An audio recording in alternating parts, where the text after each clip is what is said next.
I still suffer the problem where I can never seem to find photographs for the lens that I have on the camera at the moment, even if I have something like a zoom lens that covers a wide range. Part of the discipline or the craft of photography then is seeing photographs for the lens that you've got. And one of the ways of doing that is to use prime lenses, or if you don't have prime lenses, use your zoom lens, but tape the lens onto one focal length and walk around and see what you can find. Make photographs for the focal length that you're using. Zoom lenses have big advantages. In this lens for particular has the equivalent of 6 prime lenses. You just have to get used to not using it either the wide end or the short end.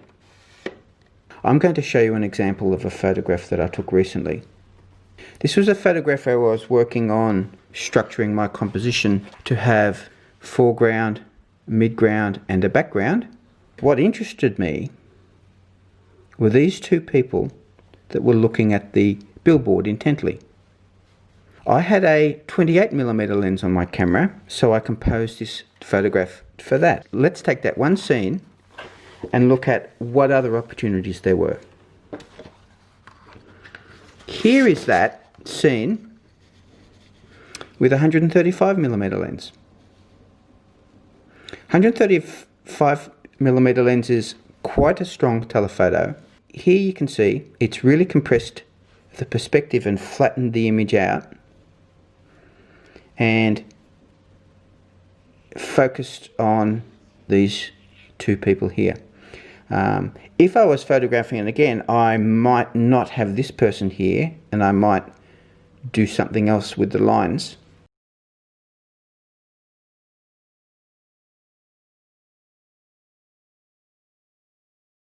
But you can see that in that one moment there was also a 135mm photograph.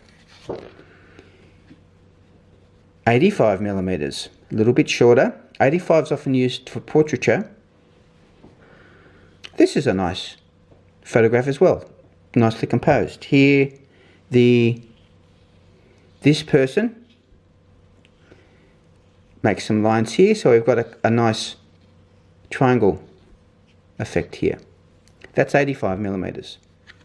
So if I'd have had a 135 or an 85mm lens on, I could have made something with those as well. But wait, there's more. 50mm, a little bit wider again. 50mm is often called the standard lens on full frame. Here we have, well, basically that same triangular composition. We've got more lines coming in. Notice the photograph's now got more depth. We've got a lot of size difference between this person and this person and this person. So we've now can see 3 layers are starting to appear. Foreground, midground, background in our photograph. That's 50mm. 35. Now, 35 is often considered an ideal street lens, and you can see why. We've got really strong use of lines. There's lines coming in here for this photograph, focusing on these people here. When I made this photograph, I didn't have a lot of time before those people moved. This wasn't done on the 35, this was done on the 28. Now let's compare that. So what have we got between here and go? We've got more of the person's feet and shoes, and we've got a little more of the side. I prefer 28mm lenses personally, but I'd be very happy with that 35. And you could probably, oh well, let's have a look. You could quite easily crop that. Here's our 35mm frame. There. So that's that frame there. So now I've mentioned perspective several times. Perspective doesn't depend on the lens you have, it depends on where you stand.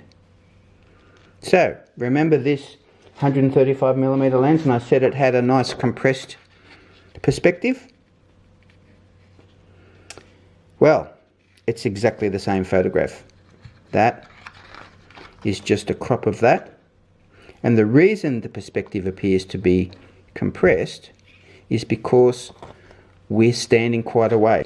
When you're using wide angle lenses, you've got to be quite close to the people. So these people here were only a metre or a metre and a half away from me. These people here, you could see, would have been 5 or 10 metres away.